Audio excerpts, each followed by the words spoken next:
buenas tardes, ¿qué tal? Bienvenido, bienvenida, espero que estés fantásticamente en este miércoles 12 de junio, que hoy tenemos clase del curso de Node.js, porque es verdad, y con razón, hay gente que me decía, oye, ¿qué ha pasado con el curso de Node.js? Que se te ha olvidado ya totalmente.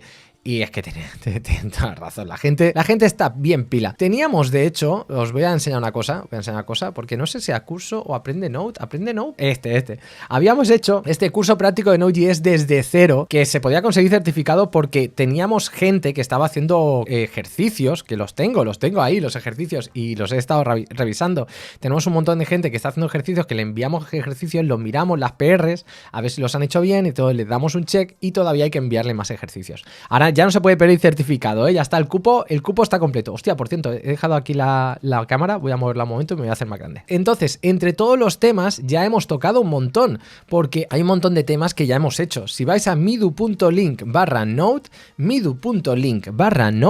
¿vale? Pues tenemos diferentes clases del curso de Node.js completo. Es totalmente gratuito, no tenéis que pagar nada, ¿vale? Tenéis el curso disponible para que lo veáis y lo reveáis cuando queráis, ¿vale? Todo el contenido lo tenéis gratuito.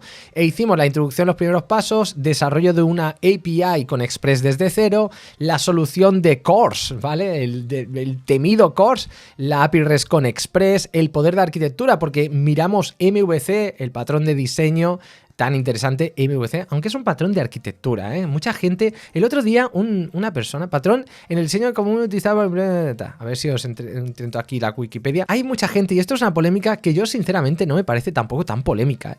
Pero la modelo visto controlador, hay gente que se cabrea, que dice que es un patrón de diseño, pero si os fijáis, cuando veis la descripción, veréis que pone patrón de arquitectura de software.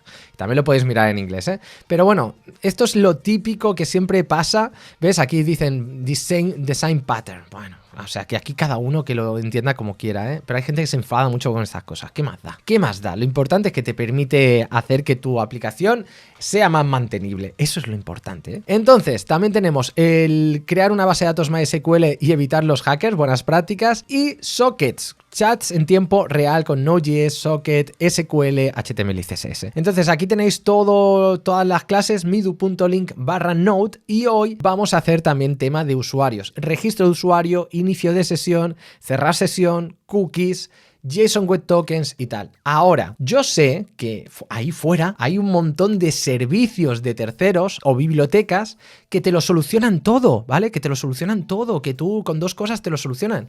Pero eso, que está muy bien y que yo te recomiendo mucho porque gestionar un sistema de autentificación de usuarios es bastante complejo, eso está muy bien, pero es importante que conozcáis el porqué de las cosas. Si queréis aprender cómo funciona algo y por qué, y cuando tengáis un error, por qué esto y tal, está bien que vayáis viendo un poco los pasos y cómo funciona todo por detrás. Y yo sí que os recomiendo que es una práctica muy interesante, que le echéis un vistazo a esto, que lo hagáis paso a paso y entendáis, por esto se hace esto funciona así por esto, bla, bla, bla, bla. Así que, y quién sabe, porque a veces, incluso para aplicaciones bastante o muy pequeñas o lo suficientemente grandes, puede valer la pena que hagáis vuestro sistema de autentificación, ¿vale? Autentificación o autenticación. Yo sé que me van a estar luego quemando la cabeza con esto, pero tanto autenticación como autentificación, que yo sepa, es lo mismo en la RAE, ¿vale? O sea que si os molesta uno, podemos mirar aquí, autenticar. Bueno, mira, autenticar. Yo utilizo autentificación. ¿Ves? Autenticación y pone autentificación. Que no seáis tan pejigueros con el lenguaje, porque ya veis que muchas veces significan lo mismo. Vamos a crear ya nuestro proyecto. Muy fácil, ¿eh? Muy fácil. Lo vamos a hacer desde cero. Ya sabéis que a mí me gusta hacerlo todo desde cero. Y en este caso, aunque sea Node.js, pues lo vamos a hacer desde cero. Entonces vamos a hacer user auth. Node.js user auth. Y como lo vamos a hacer desde cero, gracias a todos los que habéis reventado el tren del hype hasta el nivel 5, Javier Angosto, Botero, muchas gracias a todos, gracias amigos. Pues vamos a inicializar nuestro proyecto con un npm init -i. Esto lo que haría es crear ya el package JSON y tal, pero yo no utilizo npm, utilizo pnpm, que es una alternativa a npm, pero los comandos que voy a utilizar con pnpm serían los mismos de npm. Utilizad el que queráis, pero pnpm es más rápido. Además hay una persona que es de la comunidad que trabaja en PRPM, que es señor Draps, que trabaja ahí. Pues vamos a crear ahora un archivo index.js y aquí es donde va a ocurrir toda la magia. Antes de ponerme, si os parece, a codear, os voy a poner lo que vamos a ver hoy. Lo que vamos a ver hoy es todo esto, ¿vale? ¿Qué vamos a ver hoy? Instalación del proyecto, usuarios en base de datos. Vamos a utilizar una base de datos muy sencilla porque la clase de hoy no es tan importante la base de datos. Entonces no vamos a ni utilizar MySQL ni nada. Y lo interesante es que vais a ver que lo que utilicemos lo podéis cambiar por la base de datos que queráis, ¿vale? O sea, que lo que queráis lo vais a poder utilizar. Vamos a ver también registro de usuarios, autentificación básica con login y password. De hecho, vamos a utilizar, ahora que me he acordado, vamos a utilizar esta aplicación que es una alternativa a Postman y así podremos probar rápidamente nuestros endpoints para ver si funcionan correctamente, ¿vale? Dice uno, usa Prisma. No tiene sentido usar Prisma. Es que no tiene sentido porque si yo uso Prisma me tengo que poner a perder tiempo a explicar Prisma. Entonces, un día puede ser que hagamos Prisma directamente, pero si te pones a mezclar, no, autentificación de usuarios, pero también Prisma, pero también TypeScript, pero también... Y al final no te queda algo que no te enteras de nada, ¿sabes? Entonces, si te pones a mezclar, no te enfocas y queda un poco raro. Bueno, vamos a utilizar Jack, ¿vale? Que es como una alternativa directamente a Postman. Y aquí, pues ahora veréis cómo se puede utilizar, pero podéis utilizar lo que queráis, ¿eh? Insomnia, Postman, lo que queráis. Vamos a ver qué más. La autentificación más básica con login y password. Vamos a ver los problemas que tiene esto. Verificación de autentificación, porque habrá que verificar. Bueno, más que verificar, le voy a llamar usando... o hashes y salts, ¿vale? La sesión de usuario con cookies, vamos a ver esto porque hay un tema muy polémico y es que muchas veces la gente utiliza local storage. Yo os voy a explicar por qué local storage no sería recomendable, por qué yo lo evitaría siempre a muerte y vamos a ver por qué. Saludito mano con señal de victoria. Ojo, saludito. Así que yo lo explicaré y ahí cada uno que haga luego lo que le dé la gana, pero... dentro de todas las opciones, las cookies son mejor que el local storage. Luego, JSON Web Tokens o JWT, refactoricemos alguna cosa con un middleware, cerrar sesión y refresh token. Vamos a ver si nos da tiempo refresh token, espero que sí. Y más adelante, ¿vale? En una siguiente clase, si os ha gustado el contenido y todo esto, más adelante veremos Passport y OAuth 2.0. El otro año mueren las Third Party Cookies. Sí, bueno, esto lo han vuelto a retrasar, el tema de las Third Party Cookies. Otro tema muy importante de las cookies que la gente se equivoca constantemente. Las cookies no van a desaparecer, ¿vale? Van a desaparecer solo las Third Party Cookies. ¿Esto qué quiere decir? Lo que quiere decir es que las cookies de tu propio dominio van a seguir funcionando y eso no va a desaparecer jamás. Rompería demasiadas cosas. Lo que van a desaparecer son las Third Party Cookies, que son las que se utilizan de analíticas, publicidad y todo esto, para que te dejen de traquear, para ver todo lo que haces en tu vida. Entonces, esto es lo que vamos a hacer hoy. Lo que vamos a utilizar hoy, vamos a utilizar Express, ¿vale? Yo sé que hay otras alternativas, está Hono, también nos gusta mucho Nest, pero vamos a utilizar Express porque es el más típico y muchas de las cosas que vamos a hacer en Express en realidad te las puedes llevar a cualquier sitio porque las APIs se parecen demasiado. Y como no queremos cometer muchos errores en nuestro código, Gracias, vamos a Rey utilizar Corona. estándar. Gracias a ti.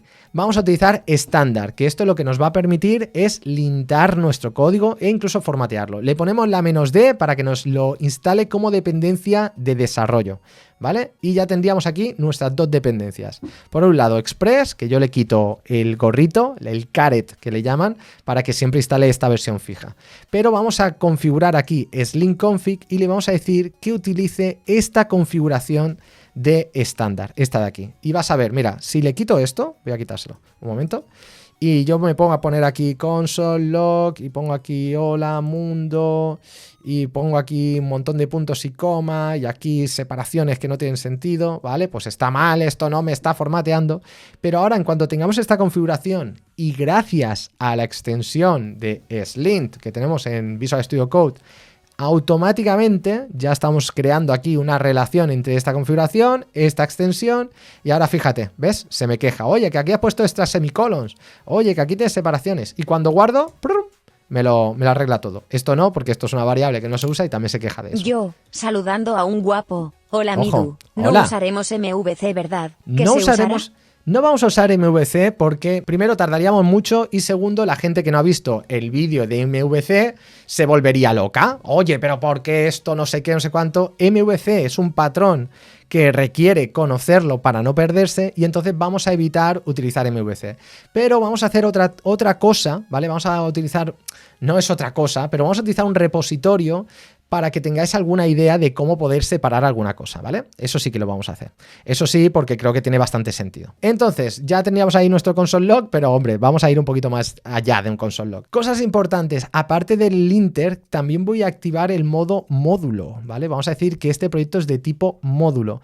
Y esto lo que va a hacer es que vamos a poder utilizar no los requires, que es lo típico que se utiliza para traerse con CommonJS, que se llama, esto se llama CommonJS, ¿vale? Para en lugar de traer los módulos con CommonJS, lo vamos a hacer con ECMAScript Modules. Así que así podremos utilizar imports y nos podemos traer Express. Si no ponemos el type module aquí, no podemos utilizar el import y se nos queja. Así que vamos a crear ya nuestro servidor. Esto es código típico y tópico para crear tu primer proyecto de Express.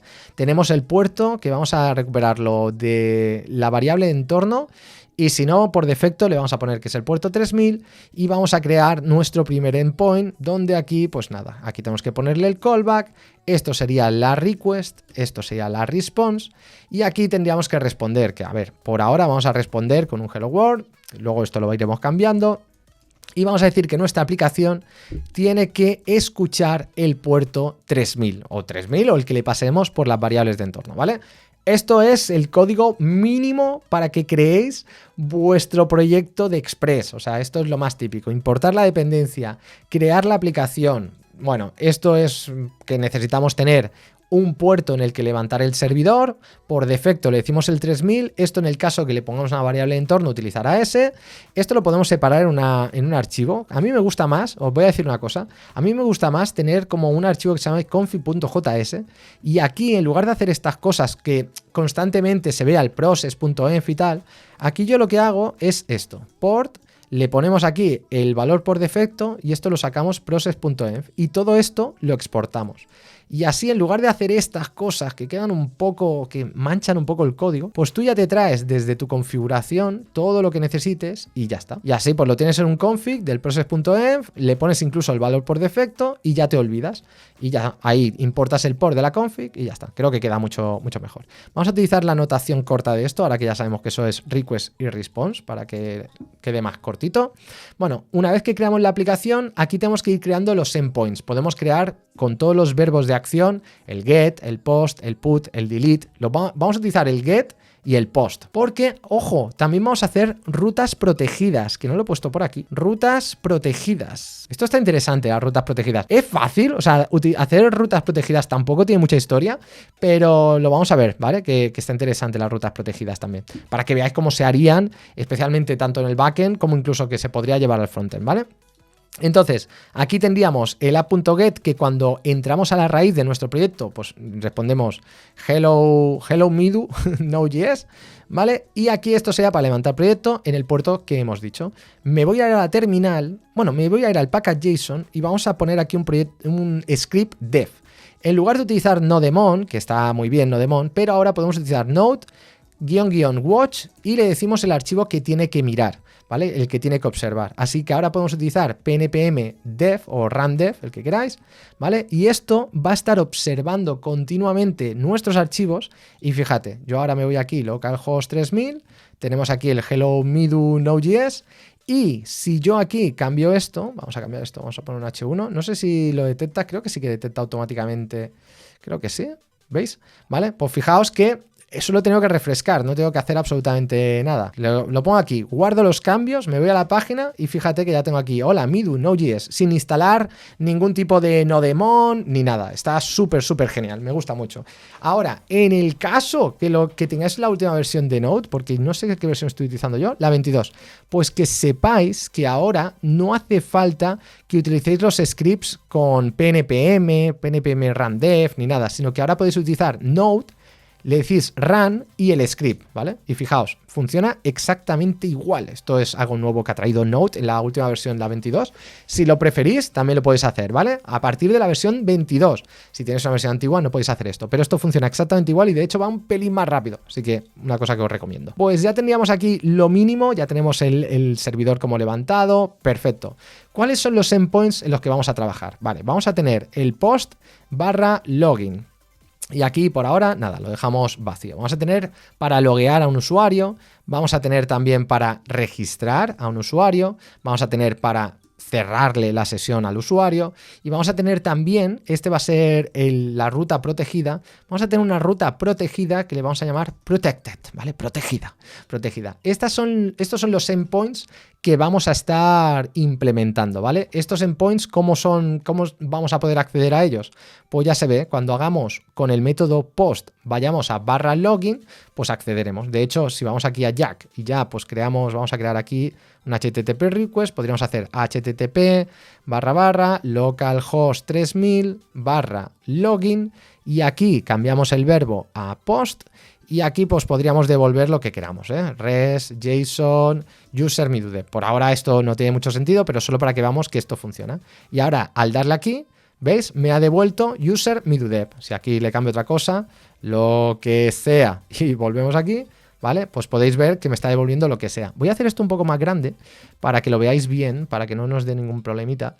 Es bastante básico, ¿eh? Esta herramienta de Postman, o sea, la alternativa de Postman, es muy básica, pero para lo que queremos ya nos va bien, Bueno, pues ya podéis ver que ya está contestando este login. Obviamente, si vamos a register, como no devuelve nada, pues se va a quedar así, ¿vale? Porque no estamos devolviendo nada, entonces se ha quedado ahí como pensando hasta que aquí pues hagamos un regen, lo que sea también, otra vez, y entonces ahora sí, pues devolverá lo que sea.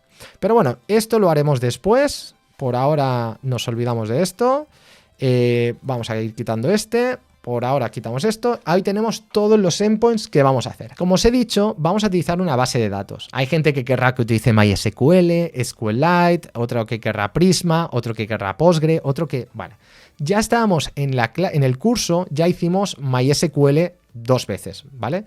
Bueno, uno hicimos MySQL y creo que el otro hicimos SQLite. Entonces... hoy vamos a utilizar algo totalmente ajeno para poder olvidarnos tanto de la base de datos. Vamos a tener una base de datos, pero que no va a ser tan importante si es SQL o sea lo que sea, ¿vale? No nos vamos a tener que preocupar de nada de esto. Y para hacer esto, ¿qué es lo que vamos a hacer? Bueno, lo que vamos a necesitar, en este caso vamos a crear como un repositorio. Vamos a utilizar una dependencia que se llama dblocal. Está bastante interesante porque te permite crear una base de datos local y para pruebas, para no tener que levantar absolutamente nada, pues te puede servir. Y también te puede servir incluso para algún proyecto sencillo que tengas que tener local y ya está, que va a ser este caso. Pero nosotros lo que vamos a hacer, y que para que el día de mañana tú, si quieres conectarla a una base de datos, que va a ser muy fácil, lo importante es que lo que vamos a hacer cumpla el mismo contrato, ¿vale? Y esto es justamente lo que comentamos también con el MVC. Eso te puedes ver la clase si quieres. O sea, aquí vamos a importar dblocal from dblocal y vamos a tener una clase que por ejemplo le podemos llamar user repository, ¿vale? Y digamos que esta clase vamos a tener pues static create, que le vamos a pasar el username y el password. Y también podemos tener un método que sea login, ¿vale? Login y que también username y password. Y lo importante es que si el día de mañana tenemos otra base de datos, es que lo podáis implementar utilizando pues el mismo contrato. Podríamos ir más allá, hacer inyección de dependencias, no hacer esto estático, que tenga un constructor y todo esto. Pero no me da tiempo y no tengo ganas de explicar inyección de dependencias y todo esto. Como tengo previsto que un día hagamos una clase de Clean Architecture, pues ya todo eso lo explicaremos cuando hagamos Clean Architecture. Solo en este caso piensa que lo importante es que la clase que exportas, si tú lo haces con SQL, con MongoDB, con lo que sea, lo importante es que los parámetros de entrada y lo que devuelve cada uno de los métodos sea lo mismo. Con eso ya lo tendría solucionado, ¿vale? Así que en este caso nosotros vamos a utilizar este dblocal y nos olvidamos de todo esto. Vamos a crear un esquema, esto es muy típico en muchas bases de datos, así que creamos un esquema, nada muy fancy, nos vamos a enfocar más en tema de autentificación, así que vamos a tener una ID, le decimos que va a ser de tipo string, le podemos poner que sea requerido, no hace falta ni siquiera que pongamos que es primario y todo esto, username y password, ¿vale? Esto van a ser como los tres. ¿Y este esquema de dónde lo sacamos? tenemos. Pues esto vamos a tener que crear este esquema diciéndole dónde tenemos nuestra base de datos local, porque claro, esto lo va a guardar en un archivo. Entonces hacemos dblocal y le vamos a decir que el path sea en /db. Creo que no hace falta ponerle ni siquiera el archivo, solo con ponerle el path ya está. Y luego veremos que automáticamente nos va a guardar ahí toda la información que vayamos creando, ¿vale? De nuestros usuarios. Entonces, importamos dblocal, que esto es una base de datos local, que no sigue ni SQL ni nada, pero sí que te da unos métodos interesantes para buscar datos, para crear datos, para actualizarlos, como si fuese una base de datos, pero en tu disco duro. Y aquí lo que estamos diciendo es que la carpeta ./db vamos a tener la base de datos donde va a guardar todos los archivos. Creamos un esquema para nuestros usuarios, aquí le hemos puesto user, con los, bueno, en este caso las propiedades que vamos a tener, una ID, username y password, que luego ya veremos si necesitamos más, si necesitamos menos o lo que sea. Y vamos a tener una clase que es la que exportamos, le hemos llamado user repository, en uno para crear usuarios y otro para hacer login. También veremos más adelante si necesitamos más o si necesitamos menos. ¿Qué es lo que necesitamos cuando creemos los usuarios? Lo primero, antes de nada, es que tenemos que validar que no nos están mandando cosas raras. Así que primero, validaciones del username. Por ejemplo, aquí podríamos utilizar Thought, ¿vale? Opcional, usar Thought o lo que queráis. Thought es una biblioteca de validaciones que te ayuda un montón. Yo no lo voy a utilizar también para no añadir una dependencia más, pero lo podrías utilizar, ¿vale? Y le decimos, oye, por ejemplo, si el username es diferente a string, le vamos a decir, oye, el username tiene que ser un string, ¿vale? Vamos a enviar un error directamente. Tampoco vamos a aceptar que el username sea menor a 3. Y si es así, pues vamos a devolver un error y decimos que el username tiene que ser como mínimo de 3 caracteres. Estas son validaciones que son muy mínimas y lo mismo haríamos en este caso con el password. Le decimos, oye, el password tiene que ser un string. Si no es un string, mandamos un error, ¿vale? Mandamos el error y decimos que tiene que ser un string. Y lo mismo también lo podríamos hacer no solo para la longitud, podríamos decirle que debe tener un número, un símbolo, lo que sea. Aquí sería cuestión de ir añadiendo validaciones, ¿vale? No es tan importante las validaciones en sí que vamos a hacer en esta clase, sino que entiendas que tienes que validar tanto el nombre de usuario como el password, ¿vale? Porque si no, la puedes liar pardísima y puedes dejar que te pongan cosas que no tengan mucho sentido. Vale, esto sería lo primero, validaciones. Todas las validaciones que se te ocurran van aquí. Hay una segunda cosa que es muy importante, asegurarse que el username no existe, ¿vale?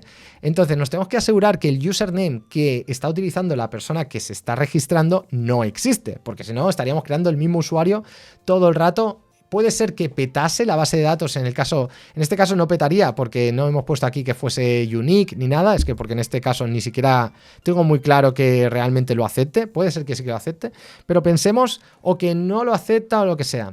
Lo cierto es que esto sí que es importante que la base de datos tenga ya esta limitación, ¿vale? De decir, oye, no, los usernames tienen que ser únicos, pero igualmente no hace falta, tienes dos estrategias. Uno, saber que tu base de datos es íntegra y que por lo tanto el username lo hace único, intentar guardar el username directamente y dejes que pete, pero capturas el error en el código, ¿vale? Esa sería una estrategia. Y la segunda estrategia es decir, no, voy a intentar en el código evitar ese caso y para eso lo que voy a hacer es recuperar, mirar si hay un usuario, ¿vale? Vamos a encontrar un usuario con este username y en el caso que exista este usuario, pues vamos a mandar un error.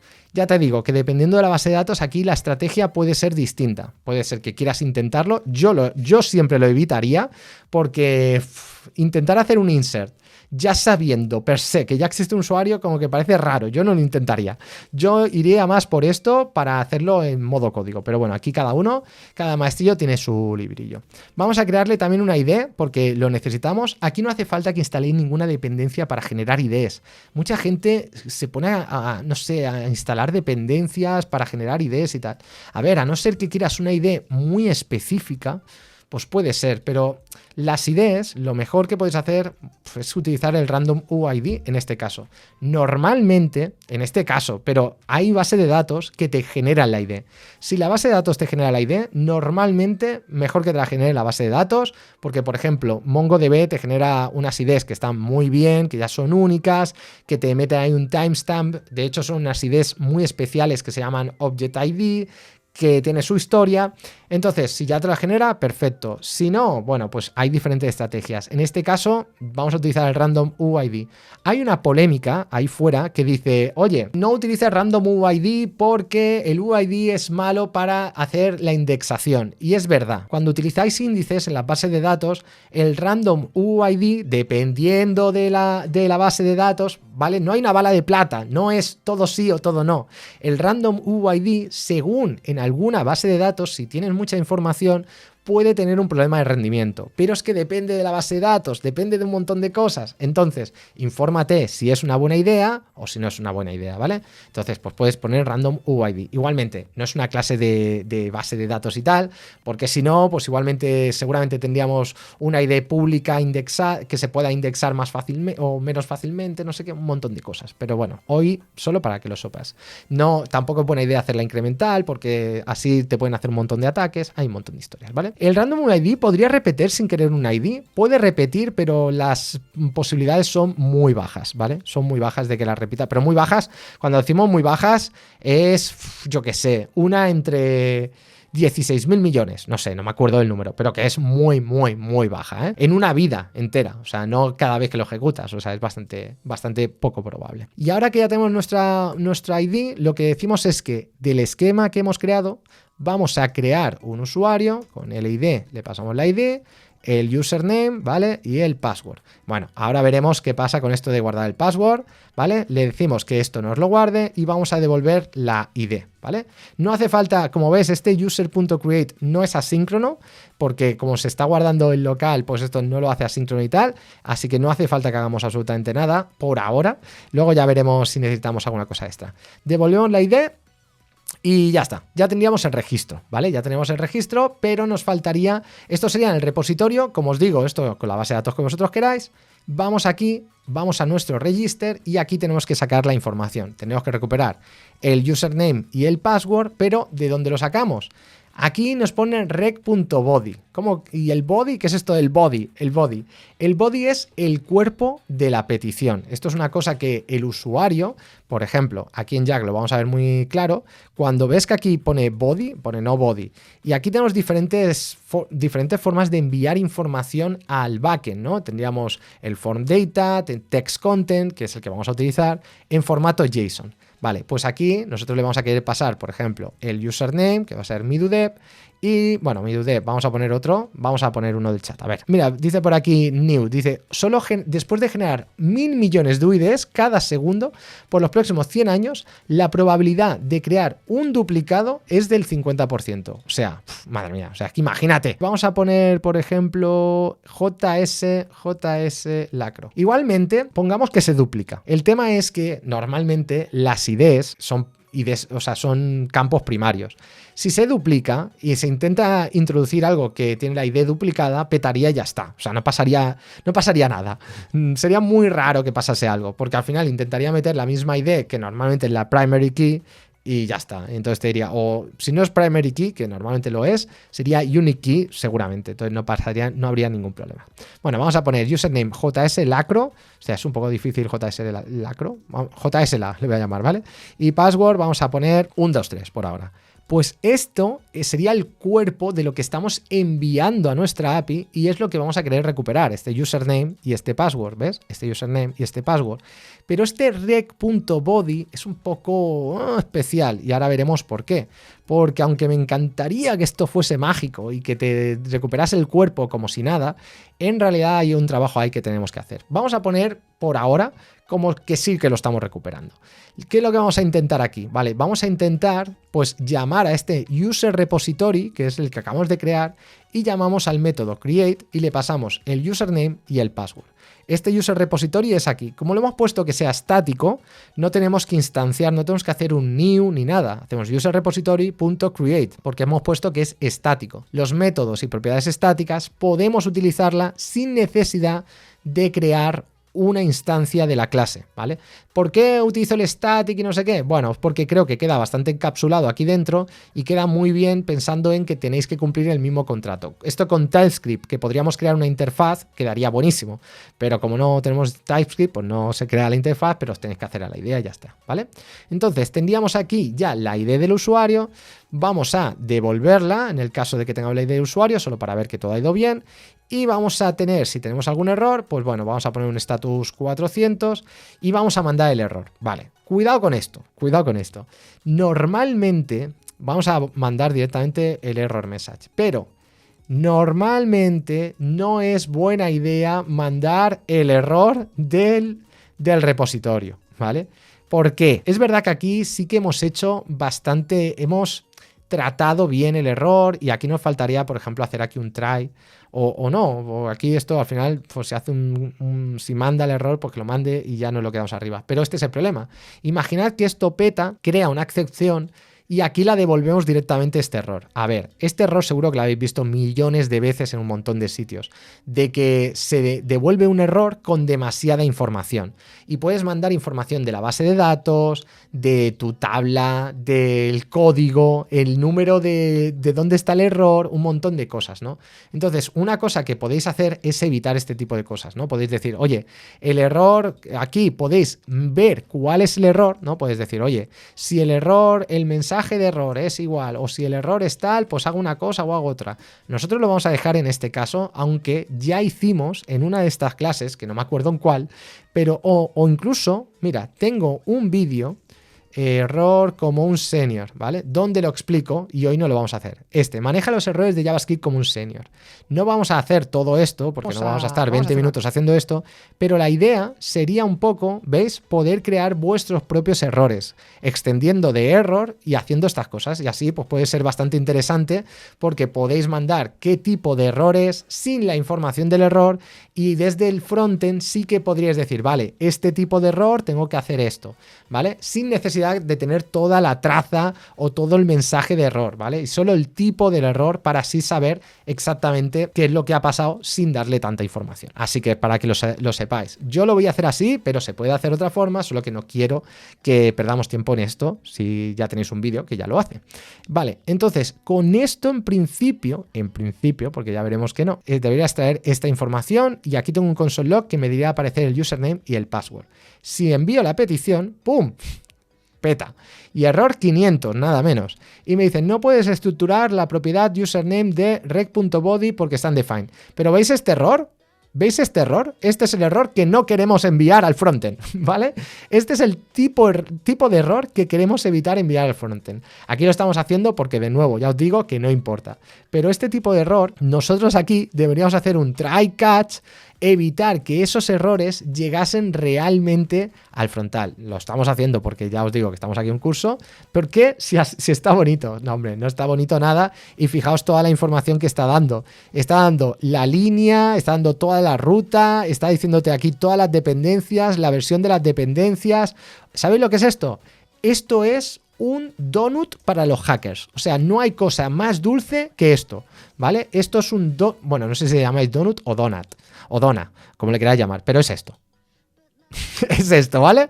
Es, vamos, lo más sabroso que se pueda meter en la boca un hacker. Más que un caramelo no es nada. Rosquilla, ¿le llamáis rosquilla? Churro, ¿cómo le vas a llamar churro? Esto es todo lo contrario a un churro. Si justamente le falta lo del medio, que es el churro. Bueno, es una... Yo le llamo donut aquí. En otros sitios le llaman dona o dognut o lo que como le quieras llamar. Donas, vale, pues una dona. Está bien. Muy bien, pues continuemos. No hagáis esas cosas de mostrar todos los errores, que ya os lo he explicado. El problema es que esto nos ha dicho que es undefined. Y esto es porque por defecto Express no tramita el cuerpo del formulario de cuando se lo estás enviando como un tipo JSON. Entonces, tenemos que hacer un poquito de trabajo de nuestra parte, muy poco. Lo único que tenemos que hacer es utilizar lo que se le llama un middleware. Un middleware es un método que se ejecuta, una función que se ejecuta antes de que llegue a las peticiones, ¿vale? Pasa la petición por ahí, trata esa petición y entonces hace que en los siguientes endpoints, si es que llega alguno, tengamos algún tipo de modificación, validación o alguna cosa. Ahora, aquí le estamos diciendo, en la aplicación quiero que utilices el middleware express.json. No hace falta instalar nada, porque ya viene incorporado en Express, ¿vale? Y express.json lo que va a hacer es mirar si la request, si la petición, tiene algo en el cuerpo, como un post, y tiene en el cuerpo un JSON, y lo tiene que transformar y te lo va a dejar disponible en request.body, ¿vale? Solo con esa línea ya lo deberíamos tener. Ahora, si nos vamos aquí y le damos a check, ¿vale? Gracias por hacerme recuperar el amor por la programación. Ya me llegó una chamba de una landing Lajare con Astro. Qué bueno, muy bien, me alegro, amigo. Vale, lo malo, no sé por qué, me dice que username tiene que ser, tiene que no sé qué. Vamos a ver por qué, porque aquí se supone que este username y este password debería llegarle... Ah, espérate, estoy utilizando, este es el register y este es... Ah, register también, ¿vale? Dice username must be a string. Bueno, vamos a ver por aquí. Username, si es diferente a string, claro, si es diferente a string, vale, pues sí, debería estar, ¿no? Vale, vamos a ver si es que igual hay alguna cosa que se le ha ido la olla al watch, que no lo está pillando. ¿Hay algún error? Me dice que no. Pero a ver, yo estoy bastante seguro. No sé si es que no lo están enviando. No sé si es que no lo están enviando. No sé si es que no lo están enviando. O... ¿Ves? Vale, ahora sí, ahora sí. O sea, me da la sensación que era el JSON este, ¿eh? Me da la sensación que era o sea, que era culpa de la aplicación, porque fijaos que ahora ha cambiado el error, que esto sí que lo entendía, ¿vale? Porque fijaos que el password, ahora sí, son solo tres números, vamos a poner el password infinito, ¿vale? 4, 5, 6, y ahora, ¿vale? Ahora me ha creado el usuario, me da un 200 y aquí tendríamos la ID del usuario, ¿vale? Si ahora le vuelvo a dar otra vez, fíjate que le doy aquí a enviar, ¡pum! El usuario ya existe. De nuevo, a lo mejor estos errores los deberíamos no deberíamos... A ver, este error, este mensaje, porque ya lo hemos tratado un poco, sí que puede estar bien y ya no estamos enviando tanta información. Pero fijaos que ya no me permite enviar el mismo usuario y si miramos nuestra base de datos, ¿vale? Aquí tendríamos la información del usuario. Primer error, error grave.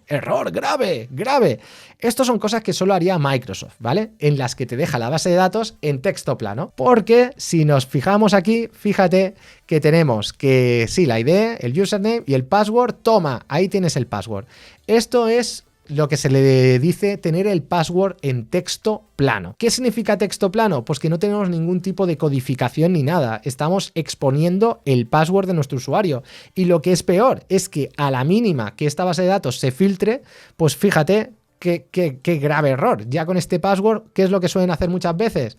Pues si además tienes el email, pues empiezan a intentar utilizar este password ya no solo en el mismo servicio que han hackeado, sino que en tu email, donde sea. Y estás jodido. Es como si te metieran un puño por el... En fin, total, que vamos a ver cómo tenéis que arreglar esto. No guardéis nunca el password en texto plano. Error mío, lo he hecho mal. Vamos a arreglarlo en un momento. Lo primero, vamos a instalar bcrypt, que lo que nos va a permitir justamente es codificar en un hash, que se le llama, nuestra contraseña. Y lo bueno de este hash es que no va a ser un hash único que vamos a poder comparar con el password que guardemos hasheado, pero no vamos, de ninguna forma vamos a ser capaz de hacer, o sea, no vamos a poder sacar del hash, no vamos a poder sacar realmente nunca cuál era el valor que teníamos, ¿vale? O sea, no vamos a poder transformar del hash al texto plano, sino que siempre lo vamos a tener que comparar ya hasheado, ¿vale? Siempre vamos a tener que mirar ya con el hash y le podemos pasar con una función, que la veremos ahora, la comparación. Pero no vamos a poder hacer como, no, pero dime de este hash cuál era realmente el texto plano, que lo quiero saber. Porque si pudieras hacer eso, pues entonces qué gracia tendría, ya no tendría ningún tipo de gracia, ya sería una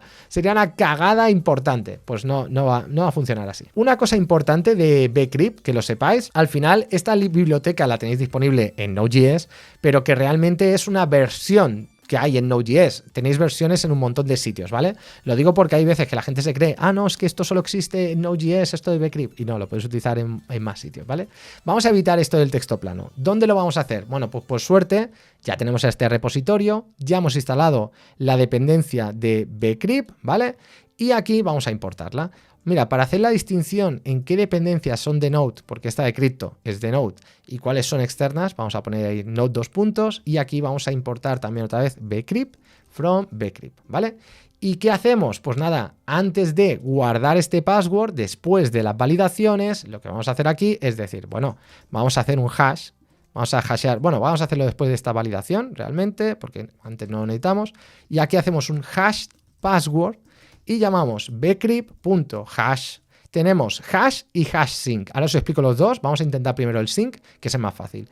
Y primero le ponemos cuál es el password, ¿vale? Y luego un número mágico, que se llama salt roll. ¿Qué es esto de salt? Esta es la sal. La sal. Sería la salt. Es la sal. Esta es la sal, ¿vale? Vale, ¿qué es exactamente esto de la sal, de la vida y tal? Esto realmente lo que está haciendo... A ver si sale otra vez. Aquí lo tenemos, ¿vale? Dice, esto lo que se hace es para generar el password hasheado, ¿vale? Para codificar nuestro password. Y el número de veces es el número de vueltas que le va a dar.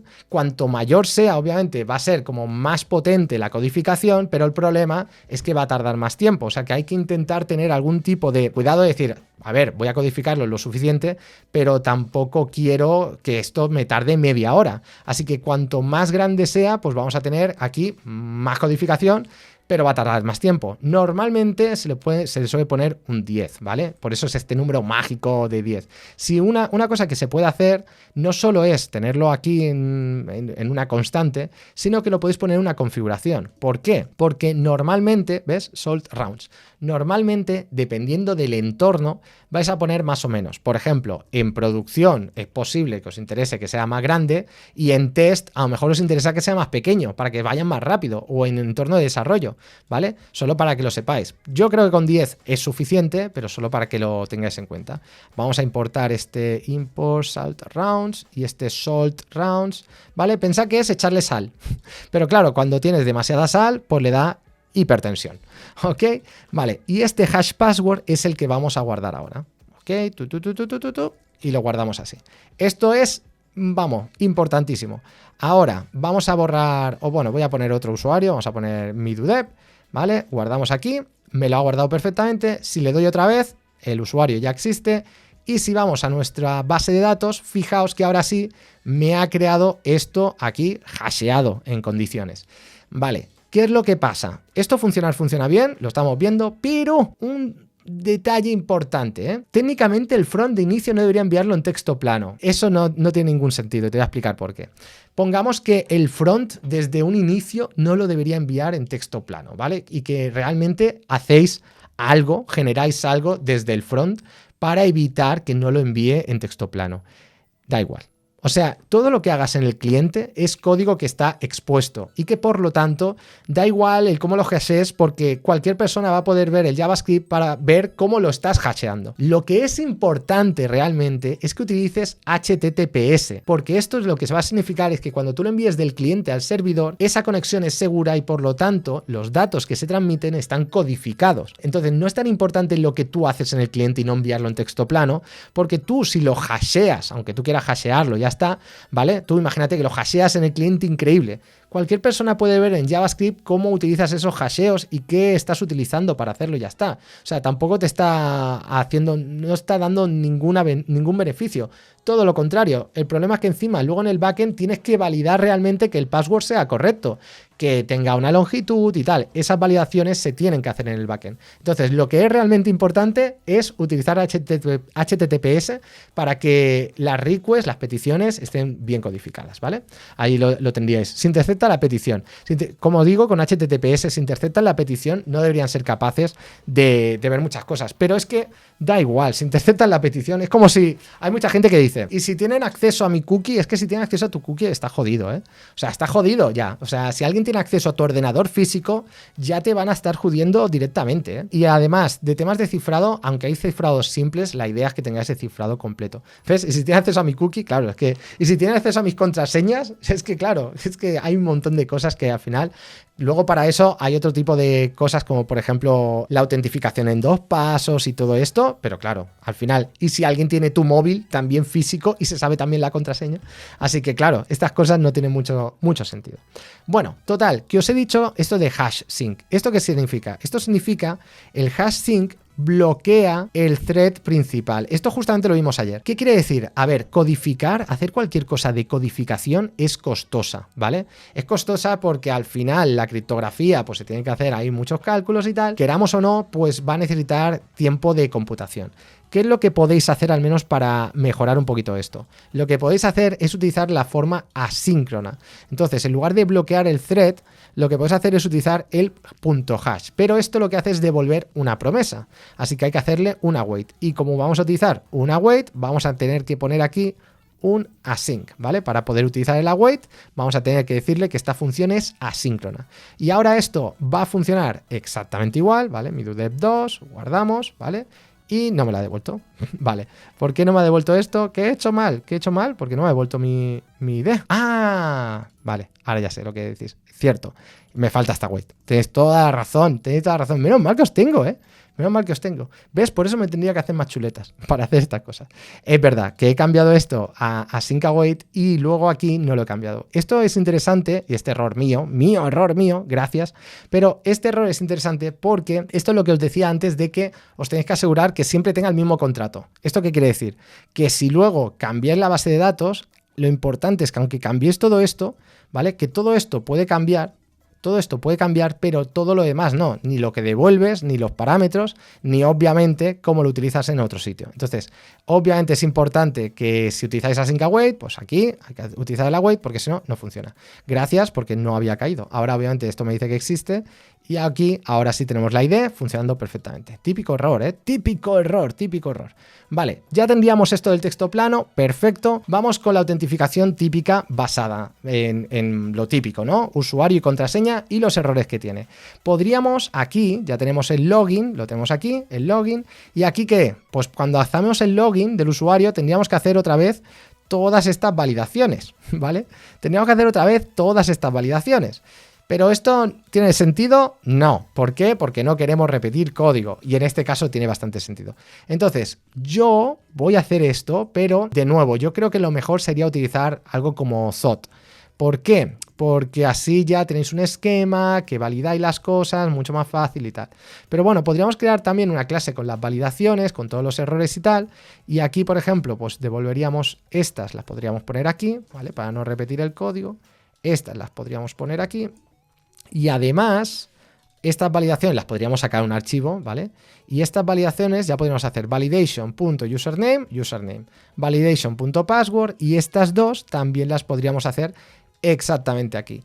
Algo que os recomiendo, porque al sacar las validaciones del repositorio, lo que podéis hacer es que estas validaciones, independientemente de la base de datos que utilicéis, las vais a poder reutilizar, ¿vale? O sea que ahí ya veis un poco la idea esta de reutilizar. Se podrían incluso inyectar las validaciones por dependencias, por parámetros, pero bueno, eso ya más que nada para que tengáis la idea. Así que estas validaciones las reutilizamos. Y ahora que ya las tenemos aquí hechas, lo primero que vamos a hacer cuando tengamos un login, primero vamos a buscar el usuario, porque si el usuario existe, bien, si no existe, pues está la cosa de que te vas a iniciar sesión si este usuario no existe. Si no tenemos usuario, pues le decimos, oye, que el usuario en esta base de datos no existe, que te lo has inventado. Y luego tenemos que mirar si es válido. Si es válido, ¿cómo lo miramos? Tenemos que comparar con bcrypt. Fijaos otra vez que tenemos el compare sync, ¿no? Tenemos que comparar el password que nos pasan con el que tenemos hasheado, ¿vale? En la base de datos. Este sería el que nos pasan y este el que tenemos hasheado en la base de datos. Entonces, este compare internamente ya va a hacer esta comparación entre los datos que tenemos encriptados y los datos que nos están pasando desde fuera, ¿vale? Pero en ningún momento nos va a decir, o sea, solo nos va a decir true o false, pero no nos va a decir, claro, aquí sí que podríamos llegar a saber, si pongo un console log y miro el password y luego me devuelve un true, obviamente, podría saber que ese password es el del hash. Pero el tema es que es difícil que un usuario te esté ahí constantemente y el probarlo así a lo bestia no es tan fácil, ¿vale? Te tienen que hacer un ataque muy bestia y que normalmente va a ser mucho más problemático el tema del rate limit, porque tendrían que hacerte tantas peticiones para sacarlo así a fuerza bruta que, hombre, te darías cuenta que te están atacando. O sea, que tenlo en cuenta. No dejes un console log, no hagas ninguna cosa y ya lo tendrías así, ¿vale? Entonces, internamente esto va a hacer la comparación, no te vas a tener que preocupar. No es que lo desencriptes, sino que lo que hace en realidad es encriptar este password y va a comparar el que está hasheado con el que le ha pasado. Pero no es que lo va a desencriptar. Importante, ¿vale? No penséis que lo desencripta, porque es que eso no es lo que va a pasar. No los desencripta, sino lo que hace es encriptar este para comparar el resultado. Y una vez que ya tenemos esto, podemos decir, oye, si no es válido, pues el password es inválido. Y si no, pues vamos a devolver el usuario. Así estaríamos haciendo el check del login. Cuando ya tenemos este login aquí, tenemos que irnos aquí al login y vamos a ver qué hacemos. Vale, sacamos otra vez username y password del request.body y vamos a intentar recuperar el usuario de nuestro repositorio. Importante, el repositorio, no sé si lo he puesto con parsing, vamos a hacer que sea asíncrono también, ¿vale? También tiene su forma asíncrona con el compare, ¿vale? Con el async await. Así que aquí también nos aseguramos que hacemos un await y esto tiene que ser un método asíncrono. Y aquí pues vamos a hacer el login pasándole el username y el password y nada, vamos a enviar el usuario, aunque ahora veremos esto, ¿eh? Ahora veremos esto porque esto es otro error muy común que muchas veces se comete y que vamos a arreglar. Entonces, aquí vamos a darle un 401 porque se supone que no tiene autorización y vamos a enviar el mensaje, aunque ya hemos visto antes que si podemos evitar enviar todo el mensaje, mejor que mejor, ¿vale? Entonces, con esto deberíamos ser capaces de hacer o de iniciar sesión. Vámonos a Jack, ¿vale? Que ya teníamos aquí este. Voy a iniciar otro. Ah, mira, una cosa que se puede hacer, si no me equivoco, es duplicar. Entonces vamos a duplicar y este lo voy a transformar en un login y le damos aquí y fijaos, ahora ya tenemos el login, ha iniciado sesión, pero ¿qué está pasando aquí? ¿Pero esto qué es? ¿Pero esto qué es? Que, a ver, esto de enviar todo el usuario tiene muchos bichos. De hecho, si utilizáis TypeScript, es muy buena idea que tengáis como diferentes interfaces o tipos para los usuarios. Digamos, la información pública del usuario y la información privada del usuario. Entonces, tendríais el usuario completo y tendríais que omitir esas propiedades que no deben estar en la pública. Y una de ellas, por supuesto, es el password. No hace falta que enviéis todo el usuario con el ID, el username y sobre todo el password. No enviéis el password nunca, jamás, ¿vale? No enviéis el password. Entonces, para arreglar esto, lo único que tenemos que hacer, ¿vale? Nos vamos por aquí y cuando hemos recuperado el usuario, que nos dice que es válido y tal, pues aquí deberíamos como separar. Ya os digo que con TypeScript esto os ayuda mucho el poder separarlo. Vamos a sacar el password, vamos a poner aquí private password o incluso podemos ponerle un underscore porque no lo vamos a utilizar. Y aquí vamos a poner public user, ¿vale? User. Esta forma es una forma que es bastante interesante. Esto es una forma elegante de quitarle propiedades a un objeto, ¿vale? Imagínate que tú no quieres ni devolver el password, ni el rol, ni otro campo que tengamos en user.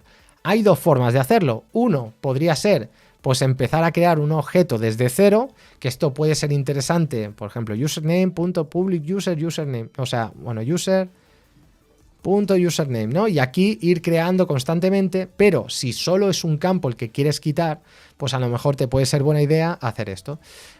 ¿Cuál es mejor? A ver, normalmente puede ser mejor el otro, el largo. ¿Por qué? Porque entonces así, si el día de mañana se añade un nuevo campo en la base de datos, no se te va a colar por arte de magia. Así que estás siendo mucho más explícito de cuáles son los campos que quieres devolver. En este caso estamos siendo explícito, pero solo sobre los que no queremos devolver, que en este caso sería el password. Pero si el día de mañana resulta que pongo aquí refresh token, pues la vamos a liar, vamos a tener que tocar código y tal. Entonces, cualquiera de las dos, no es que haya una perfecta, pero para que lo tengas en cuenta en los dos casos, ¿vale? Pues aquí en este caso lo vamos a hacer así, que nos lo simplifica y ya está. Muy bien, ya tendríamos todo el registro, el login parece que funciona, perfecto, el login funciona. Si le pongo un password que no es, pues me dice que el password es invalid, ¿vale? Si intento utilizar un usuario que no existe, me dice que el usuario no existe. Si lo pongo todo, pues ya tenemos el login. Esto está muy bien, pero claro, normalmente el login y el registro no se hace a través de una API y ya está, sino que se tiene que renderizar una página. Como es una cosa que no hemos visto en el curso de Node.js, el renderizar una página, lo vamos a ver en un momentito y vas a ver lo fácil que es. Vamos a crear aquí una carpeta views, y dentro voy a poner example.ejs. Vamos a utilizar un template engine o un sistema de plantillas. Hay muchas, variadas, podéis utilizar handlebars, mustache, podéis utilizar el que queráis. A mí, uno de mis favoritos, que lo recuerdo con mucho cariño, es EJS, ¿vale? ¿Por qué? Pues no lo sé, porque la E es de elegante, efectivo, fácil, no sé, el que queráis. Pero hay un montón, utilizad el que más rabia os dé.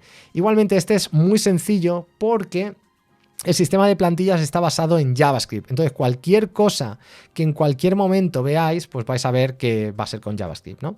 Así que vamos a echarle aquí un vistazo. Vámonos aquí, example.js, y aquí pues vamos a crear con HTML, vamos a poner aquí body, y bueno, esto sería como para que lo veamos, pero para que veáis el sistema de plantillas funciona así. Hay que poner el menor que, el tanto por ciento, y aquí lo que queremos evaluar, ¿vale? Esto sería hola name, ¿vale?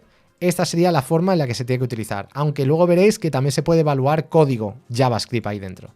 Este sería el ejemplo, y ahora le vamos a decir que en nuestra raíz, en lugar de enviar esto, vamos a renderizar este sistema de plantillas. Para eso tenemos que hacer unos pocos pasos. Uno, en nuestra app le tenemos que decir cuál es el sistema de plantillas que queremos utilizar. Entonces le decimos que el View Engine es EJS. Ya os digo que hay diferentes, este es uno de ellos. Ahora, aquí en el res.send vamos a utilizar otro método que es render. Y le decimos que queremos renderizar el example, ¿vale? Fijaos que ya automáticamente ya sabe que va a utilizar la carpeta View. ¿Por qué? Porque esto es como una configuración ya preestablecida que dentro de la carpeta views se ponen todas las plantillas. Entonces ya le pones el nombre de la plantilla, que es example, y ya la detecta. Y luego le podríamos pasar la información que queremos poder acceder aquí dentro. Aquí tenemos name, ¿vale? Pues vamos a poner name y vamos a poner midudep, por ejemplo, y esta propiedad vamos a poder accederla aquí directamente. Este name, si le cambiamos username para que lo veáis, ¿vale? Tenemos que cambiar aquí username. Y solo nos falta un paso más, que obviamente es instalar la dependencia. pnpminstall EJS, la instalamos, guardamos aquí los cambios, y ahora si nos vamos a localhost 3000, ¿vale? Fijaos que me pone hola midudep. Si cambiamos aquí el nombre y pongo feralp, pues aquí tenemos a feralp. O sea que ya está funcionando nuestro sistema de plantillas. Es un ejemplo sencillo, pero ya tenemos aquí una plantilla. Como no quiero perder tiempo escribiendo HTML, toda la plantilla y todo esto, voy a hacer solo que este example, vamos a utilizar aquí protected, lo vamos a utilizar también como si fuese la página protegida. Vamos a poner este contenido, está protegido, ¿vale? Y este example lo vamos a eliminar. Pero ya os digo, como no quiero perder tiempo, HTML, estilos y todo esto, y me quiero enfocar totalmente en el tema de Node.js, vamos a hacer una cosa, y es que ya he preparado una vista que es la que quiero utilizar en el index. Entonces, index.ejs, os lo enseño un poquito, ¡prum! Todo lo que hace esto. ¿Qué es lo que hace? Bueno, esto lo que va a enseñarnos son unos formularios de inicio de sesión y de registro. Y además tiene un poquito de lógica, porque si se le pasa al usuario, lo que vamos a hacer es que le vamos a saludar al usuario y le vamos a dar la oportunidad de cerrar la sesión. Si el usuario no ha iniciado sesión, lo que vamos a hacer es enseñarle tanto el login como el registro. Y tiene un poquito de JavaScript aquí que lo que hace es hacer los posts que hemos hecho en esta aplicación, tanto el login como el register. Eso lo está haciendo aquí con JavaScript. Hacemos un fetch, que es la forma de hacer peticiones nativas, sin dependencias en JavaScript. En el cliente le decimos que el método es post, como hemos hecho justamente aquí, ¿no? Que tenemos aquí el post, y que le vamos a enviar el cuerpo con el tipo de contenido como un JSON, que lo teníamos, joder, otra vez, no sé por qué se me va para arriba. Lo tenemos, ¿lo ves? Content type, le decimos application JSON y le enviamos como una cadena de texto el username y el password. Y aquí, una vez que tenemos la respuesta, enseñamos unas cositas visualmente para que se vea al usuario y luego enviamos al usuario a la próxima página, al protected, ¿no? Que ahí es donde se supone que ese contenido está protegido y solo el usuario, si ha iniciado sesión, lo podrá ver. Lo mismo con el registro, es exactamente lo mismo, la misma idea y hace exactamente lo mismo. Y luego lo mismo para cerrar sesión. Este index es el que vamos a querer renderizar aquí y por ahora no le vamos a pasar nada porque no tenemos nada, así que renderizamos el index, no le pasamos ningún objeto, deberíamos ver el formulario de inicio de sesión y de cerrar sesión, ¿vale? Entonces vamos a ir a verlo, a ver si funciona. Vale, pues funciona. Tenemos aquí el formulario de inicio de sesión y el de registro. ¿Hasta aquí alguna pregunta? Entonces, así es como se realiza una app con el backend y el frontend en el mismo sitio o servicio. Claro, a ver, muchas veces aquí lo que podéis hacer es justamente renderizar, y de hecho se podría hacer incluso con una aplicación de React sin ningún problema. Tendríamos que utilizar React Server-Side Rendering, pero se podría hacer. Pero ¿cuál es mejor? ¿EJS o React? Yo sé que siempre os encanta decir, ¿cuál es mejor? Primero es que no son comparables. Lo segundo es que no hay uno mejor que el otro, porque como no son comparables, pues es imposible. Entonces, React lo que te permite es utilizar lo mismo en el servidor y en el cliente. ¿Por qué eres tan guapo? Muchas gracias, Majo. El tema, no es que sean mejores, es que son totalmente diferentes. Seguramente para una aplicación mucho más grande y tal, sería interesante utilizar React porque lo mismo que renderizas en el servidor, lo renderizas en el cliente y además en el cliente le darías interactividad, que sería interesante, ¿no? Esto sería un ejemplo de Server-Side Rendering, totalmente. Esto es Server-Side Rendering porque si miráis el page source, vais a ver que tenemos todo el HTML que se está renderizando en el servidor. Y esto lo que hace es que vaya tan rápido, claro, obviamente. Cuando usas cookies, tanto el back como el front tienen que estar obligatoriamente en el mismo puerto URL para que se pasen correctamente las requests. Sí y no. De hecho, de eso vamos a hablar ahora después, ¿vale? Que es interesante. En el front el password se puede ver. Sí, en el front el password se puede ver. De hecho, antes lo hemos comentado, porque es interesante, o sea, porque da igual que en el frontend se pueda ver el password, porque al final si en el frontend alguien tiene acceso directamente a tu frontend, es que ya la has cagado directamente. O sea, si alguien puede ver, por ejemplo, cómo estás escribiendo, pues es que ya le estás jodido. Y en el frontend no está el ataque, porque eso lo que significaría es que vamos a tener acceso a la máquina del usuario, si en el frontend va a tener... Otra cosa es que te intercepten las peticiones y tal, pero ahí es donde vamos a necesitar otro tipo de asegurarnos, ¿no? De, por ejemplo, utilizar protocolos que están cifrados, como HTTPS y este tipo de cosas, ¿vale? Si guardo el token en la cookie, cada vez que se refresca la página front hay que volver a validar el token. Bueno, ahora lo veremos. Si llegamos al refresh token, lo veremos, ¿vale?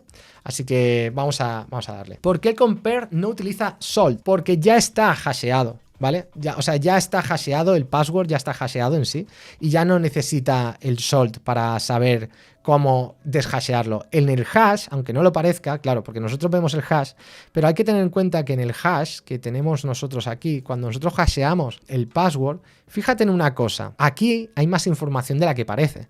Por ejemplo, fíjate que el principio, ¿ves que se parece? 2B, 10, este 10 igual nos quiere decir algo. Entonces, ya el password hasheado tiene cierta información de cómo debe, por ejemplo, tratar, tiene como un timestamp, tiene algunas cosas como información, y entonces ya no le tengo que pasar el salt porque solo con el hash ya tiene información de cómo tiene que volver a hacerlo, ¿vale? O sea, cómo tiene que hashear el otro password para poder compararlos, ¿vale? Lo que hay al principio, ¿vale? Lo que hay al principio ya es cierta información y luego a partir de aquí digamos que tiene más información, otra que genera aleatoriamente y cosas así. O sea, ese es el truco de muchas codificaciones. De hecho, con los JSON Web Tokens que vamos a ver ahora vais a ver que también pasa, ¿vale? Una pregunta, ¿es una manera segura? ¿Cómo se podría vulnerar para descubrir una contraseña? En estos casos es fuerza bruta. Tú tendrías que ir probando, ir hasheando. Imagínate, dices 1, 2, 3, 4, 5, 6. Entonces lo hasheas, miras el hash, ¿vale? Y una vez que miras el hash, compararlo. Esto sería así todo el rato tendría que ser así, ¿vale? En este caso, fíjate, bueno, ves que me dice el mismo, pero esto en este caso, vete a saber si tiene que ver. Si no, lo que suele ocurrir es que de esto se ha creado un diccionario gigante donde se pueden ver los passwords más típicos. Por ejemplo, 1, 2, 3, 4, 5, 6 se sabe que se hashea Hola, amigo. a tal. ¿Cómo estás? Hola. Espero que bien. Te mando un saludo. Últimamente me he perdido tus directos, y no he renovado mi sub debido a algunas situaciones personales. No pasa nada, Estoy amigo. viendo tus videos para aprender y distraerme. Gracias por tu contenido. Gracias a ti, amigo. Muchas gracias. Pues el problema que teníamos con MD5, que era una forma de hashear antigua, es que fíjate que aquí teníamos que tu cadena era predecible, porque siempre se hasheaba igual. 1, 2, 3, 4, 5, 6, ¿ves? Constantemente siempre se hashea igual. Y lo mismo pasa con el SHA-1. Como siempre se hashea igual, aquí puedes utilizar un diccionario muy fácilmente para decir, vale, voy a ver si este hash corresponde con una cadena en el diccionario.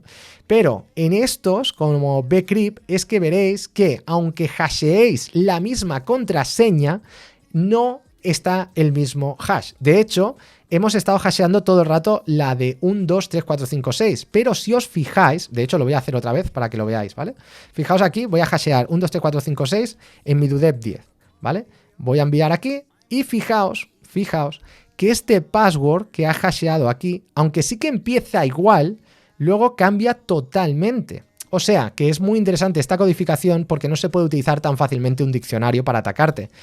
¿Por qué? Porque tiene diferentes estrategias dentro, que está haciendo tener pues una semilla, que lo que hace es, o sea, está utilizando el salt que estábamos diciendo antes de los rounds, tiene ahí cierta información codificada para poder hacer que sea totalmente diferente, pero aún así, con esa información, ser capaz de compararlo sin desvelar cuál era el texto plano, ¿vale? Entonces, sí, MD5 está prohibido, ¿vale? Está totalmente prohibido, ¿eh? Claro que dice, a lo mejor cuenta también la fecha y tal. Claro, en este tipo de cosas también se puede hacer, ¿eh? Y no hay forma de deshashear, es que no se deshashea, de nuevo, repito, no es que se deshashee, no se descodifica, lo que hace es codificar la otra. ¿Ok? No la descodifica. No hay una forma de decir, descodifícame esto. No hay una forma de decir, dime cuál es la que estaba antes. No funciona así. Lo que funciona básicamente es realmente comparar el hash una vez que lo has hecho, ¿vale? Vale, pues venga. Ya que hemos hecho esto de los MD, ya tenemos aquí login y register, por ejemplo, si aquí ponemos, vamos a poner alguno de que tengamos en el chat, tenemos a F Moreno, le voy a llamar admin123, ¿vale? F Moreno, registramos, ¿ves? Usuario registrado, entrando, porque le he dado como un tiempo, ¿vale? Se ha quedado pensando, no sé si lo veis, y esto es porque nos falta implementar la esta de Protected, ¿vale? Vamos a poner esta de Protected. Midu, una pregunta. Dime. En mi empresa yo trabajo en la parte del backend y Vale. debo documentar los endpoints para que los frontend los prueben y los usen, pero hay endpoints de guardado que cuando yo los pruebo ellos ya no los pueden volver a probar porque no son idempotentes. ¿Cómo me recomiendas manejar? Porque no son idempotentes. O sea, es que pues al final vas a necesitar, si no son idempotentes, necesitas estado. Si necesitas estado, en algún sitio lo tienes que guardar. Redis, base de datos, lo que tú quieras, pero entiendo que lo vas a tener que hacer así, ¿no? Eso es lo que necesitas. Es que, porque al final, si lo guardas en memoria, también es peligroso porque si se reinicia el proceso, por lo que sea, pues ya se te resetearía la memoria. Vale, renderizamos el protected, ¿vale? Entonces, vale, y este es el problema. El protected nos dice que el username no lo encuentra porque dice que username is not defined. Pero es que el problema, y aquí es donde tenemos el problema, es la falta de sesión del usuario. ¿Dónde tenemos la sesión de usuario? Está muy bien, he podido logar al usuario, de hecho si me voy para atrás, ¿vale? Y aquí ponemos fmoreno admin 123, le damos a iniciar sesión, parece sesión iniciada entrando, es verdad que entra, o sea, es verdad que este código ha recuperado el usuario la contraseña, ha validado que está bien, todo ha funcionado bien. De hecho, para ver que esto funciona, si pongo cualquier contraseña, me la invento, ¿ves? Error a iniciar sesión porque nuestra API, si nos fijamos, ¿vale? Me está dando un 401, me dice que el password es inválido. Perfecto. Ahora, si le pongo admin123, pues vamos a ver que me dice, sí, el password es correcto, ¿vale? Login, me ha devuelto aquí el usuario y tal, pero cuando me lleva a la página de protegido, claro, me dice, oye, es que no tiene su nombre de usuario. Y es que aquí no se lo estamos pasando. Deberíamos inyectarle aquí el username, ¿vale? Para que lo pueda tener. Pero ¿qué problema tenemos aquí? Que es que este protected hemos dicho que solo cuando tenemos sesión del usuario. Pero es que no tenemos sesión del usuario. ¿Cómo hacemos esto de la sesión del usuario? A ver, hay diferentes formas de crear una sesión del usuario. Una muy fácil, pero que no vamos a ver hoy, es utilizar, por ejemplo, Express Session, ¿no? Y esto podría crear una sesión del usuario, lo podríamos guardar en diferentes sitios, pero esto no es lo que queremos ver. También podríamos guardarla en una base de datos, por ejemplo, en Redis se pueden guardar sesiones de usuario y todo esto, ¿no? Y podríamos crear en nuestra base de datos, podríamos tener, para saber si la sesión es válida o no, ¿no? Porque tenemos que tener sesión, tener la esquema de la sesión, tener la ID de qué usuario, cuándo expira esta sesión, ¿vale? Tendríamos que tener esta información y guardarla, que cada vez que haga login, ¿vale? Pues tendríamos que crearle una sesión y devolverle la ID y todo esto. Pero ¿cuál es el problema que tenemos con todo esto que estamos viendo de la sesión? Dos cosas. La primera, que necesitamos lo que llamamos un estado. Necesitamos un estado porque necesitamos de alguna forma guardar esa sesión en algún sitio para verificar que el usuario tiene acceso a todo esto, ¿no? Que está verificado, que la sesión es válida en el tiempo, que no ha cerrado sesión y tal, que esa sesión todavía existe. Eso es lo primero. Y lo segundo es que además la sesión se la pueden robar muy fácilmente. Si alguien tuviese exactamente esa sesión que ya está guardada, pues nada, se la roban y dice, vale, pues esta sesión, pues ahora me hago pasar por Pepito y ya está, ¿no? O sea, que tendríamos otro problema. Tendríamos toda la complejidad de tener que guardar en un estado, base de datos y todo esto, y además también tendríamos algunos problemas de seguridad. ¿Cómo podemos arreglar esto? ¿Por qué se necesita una sesión? Lo acabo de explicar. Porque yo ahora, si estoy viajando a otra página web, claro, a mí el login me funciona, ¿vale? Ahora el usuario está logueado, pero ¿cómo sabe cuando viajo a otra página web que este usuario estaba logueado? Para saber que el usuario sigue logueado, eso justamente es la definición de sesión. La sesión es cuando el usuario, entre diferentes navegaciones, somos capaces de saber que ese usuario tiene la sesión iniciada, o sea, que está logueado, que tiene permisos, que de una forma u otra identificamos que ese usuario realmente ya ha pasado por un proceso de verificación, ¿vale? Entonces, no vamos a querer tener un estado como tal, porque esto nos complica un montón las cosas, así que vamos a hacerlo de otra forma. Y para ello, vamos a utilizar lo que se llaman JSON Web Tokens o JSON Web Tokens, como lo queráis pronunciar, ¿vale? ¿Y qué es esto de los JSON Web Tokens? Ahí vamos a quitar este aquí. Son un estándar que son de código abierto, que son muy seguros, que al final lo que te permite es representar la sesión del usuario. En realidad no es la sesión del usuario porque se puede utilizar para otras cosas que no tengan nada que ver con la sesión del usuario. Es una forma de comunicación de dos partes sin necesidad de tener un estado, porque lo que tiene esto es que en este token va a guardar diferente información. No tiene por qué ser el usuario, puede ser otra cosa, puede ser una transacción, por ejemplo, entre dos partes, puede ser cualquier cosa. A nosotros, en nuestro caso, sí que va a ser una sesión de usuario, pero podría ser otra cosa que lo que queramos es intercambiar de forma segura información entre dos partes. Eso es lo que nos permite. Y nos permite además decodificar, verificar y asegurarnos que la persona o el sistema que nos está enviando esta información es quien dice ser. Estos tokens se dividen en tres partes, ¿vale? Tendríamos, por una parte, el encabezado, que lo tendríamos aquí, que es lo que nos va a indicar el algoritmo y el tipo del token.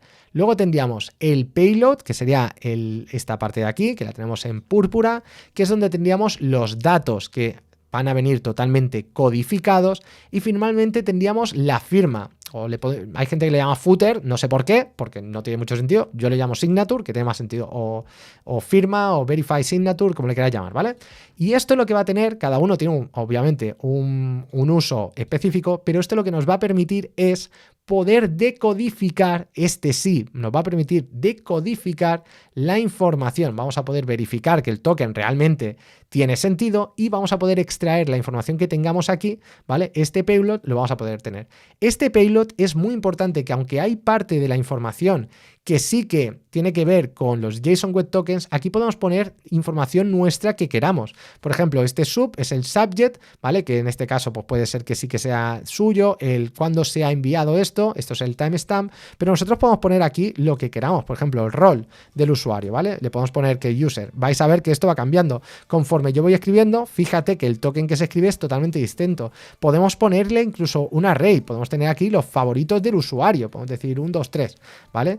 Claro, el token cada vez va a ser mayor. La idea no es enviar toda la información de usuario en este token, obviamente, pero sí esas partes de la información que puedan ser sensibles. Y, hombre, la sesión del usuario, el nombre de usuario y ciertas informaciones de usuario pueden ser sensibles y puede ser interesante que los tengamos así, codificados, ¿vale?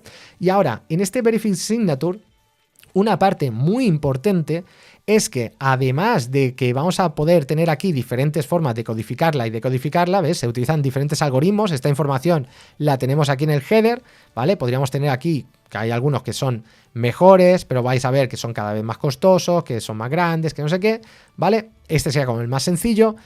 También necesitamos una palabra secreta, y la palabra secreta, esta palabra secreta, fíjate que ya me dice que es una palabra secreta y me dice que es un secreto que es bastante débil, o sea, aquí lo que espera es un secreto bastante bestia, bastante bestia, que sea muy grande, que no sea fácil de con fuerza bruta intentar sacarlo. Pero esta palabra secreta es nuestra, la tenemos que poner nosotros, ¿vale? Esta palabra secreta la tenemos nosotros, no en el código, sino como variable de entorno, y esta palabra secreta es la vida. Es la vida. Si se te escapa esta palabra secreta, todo esto se desmorona y se va a tomar por saco. Así que ten mucho cuidado de que no se te olvide la palabra secreta en tu código, porque la lías parda. Entonces, esto sería lo que son los JSON Web Tokens. Se generan con la clave secreta y esto nos va a permitir crear un token de autenticación, ¿vale? En el servidor verificaremos el token y verificaremos si el usuario está autentificado. Ahora, esto sería un poco cómo va a funcionar. Lo vamos a implementar y luego volveremos a este gráfico y os explicaré un poco el paso a paso, ¿vale? Lo que hace primero, después, cómo vuelve y todo esto. Pero vamos a implementarlo para que luego pues lo veamos con más chicha, que no te lo explico aquí, que queda un poco demasiado y ya te da la chapa con los JSON Web Tokens, que creo que has tenido suficiente. Luego te explico también las ventajas que tienen los JSON Web Tokens, aunque ya más o menos te los puedes imaginar, pero el primero y el más importante es la autentificación sin estado, ¿vale? Te permite los JSON Web Tokens sin necesidad de mantener sesión en el servidor o en la base de datos, te permite tener toda la información necesaria porque se incluye en el propio token. Puedes tener cuándo expira el token, qué usuario, el que está con la sesión iniciada, lo que sea. Y esto hace que sean muy escalables, porque la escalabilidad es infinita, no necesitas tener una base de datos muy grande para guardar todo esto, porque no dependes de guardar esto.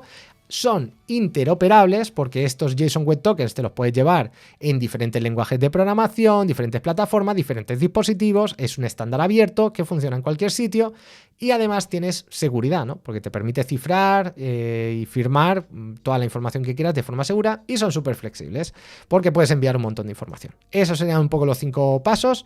Vámonos al código, ahora que ya os he dicho todo esto, ¿vale? Vamos con el login. Lo primero que vamos a necesitar, esto seguro, con los JSON Web Tokens, es el hecho de tener la dependencia. Ya os digo que los JSON Web Tokens los podéis implementar en un montón de sitios y si vais a librerías vais a encontrar que tenéis librerías en .NET y más de una, o sea, tenéis diferentes implementaciones y también es que lo tenéis en todos los sitios, ¿eh? Si buscáis Node, en Node también tenéis un montón. Tenéis JSON Web Token, JOSE, AWST.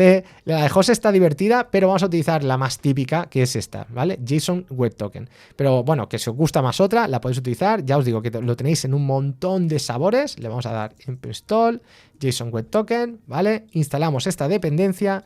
Y aquí en el login, lo primero que vamos a hacer es crear el token, ¿vale? Así que vamos a crear aquí el token, y vamos a importar la dependencia de los JSON Web Token, import, vamos a hacerlo así, JSON Web Token, y aquí vamos a tener JSON Web Token.sync para firmar, y aquí podéis guardar la información que queráis, por ejemplo, el username, que lo tenemos de aquí, este username lo tenemos aquí, aunque también lo podríamos sacar de user, que debería ser como el más válido porque es el que hemos sacado de la base de datos.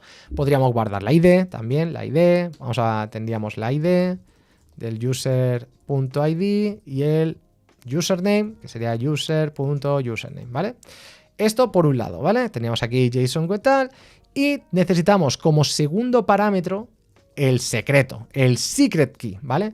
Aquí, esto es muy mala idea que pongáis el secret aquí. ¿Por qué? Porque está expuesto en el código, no los ponemos en el código. Entonces, como mínimo, deberíamos tener aquí el secret, podemos poner así, ¿vale? Podéis ponerle un valor por defecto, yo no os lo recomiendo, pero como estamos en desarrollo y no quiero poner las variables de entorno y tal, lo podéis hacer. Pero lo ideal es que evitéis poner un valor por defecto para que así seguro no se os olvide en producción inyectárselo como variable de entorno. Pero bueno, le podéis poner aquí "This is an awesome secret key", ¿vale? Tiene que ser muy largo, como si fuese un hash. No pongáis una palabra ni en broma, ¿vale? Tiene que ser algo mucho más largo que esto y con hashes, historias y símbolos y lo que sea, ¿vale? Solo para que os hagáis a la idea y para que... Y muy seguro. Vale, me ha gustado esa frase. Vale, pues este secret JSON Web Token es el que vamos a utilizar aquí. Lo utilizamos aquí y lo importamos. Y luego hay un tercer parámetro porque los JSON Web Tokens también tienen expiración. Le vamos a decir, oye, este token, ¿cuánto tiempo tiene que vivir? Entonces le podemos decir, ¿cuánto tiempo tiene que perdurar? Pues le vamos a decir que en una hora, por ejemplo, en una hora, normalmente cuando son tokens que son de acceso deberían ser muy cortos y luego se pueden crear otros tokens que son de refresco que pueden ser más largos. Por ahora vamos a crear este que sea una hora, vamos a ver si luego nos da tiempo al refresh token para que os lo explique. Pero ahora el problema del millón es, ¿qué hacemos con este token? ¿Lo devolvemos? ¿Devolvemos este token y que cuando el usuario haga login tenemos el token aquí y lo guardamos en el local storage? ¿Hacemos eso? ¿Utilizamos el local storage? No. Esto es polémico, ¿vale? Y hay gente que lo que haría es ponerlo en el local storage. Lo que os digo es que es verdad que ya cuando una persona tiene acceso a tu máquina, tanto el local storage como las cookies están jodidas, ¿vale? Porque pueden verlo todo. Pero si hablamos de un punto de vista estrictamente de seguridad, deberíamos evitarlo. Y es mucho mejor hacerlo en cookie. No hacerlo ni en local storage, ni en session storage, ni en nada storage, ¿vale? Tendría que estar en una cookie. ¿Y por qué en una cookie?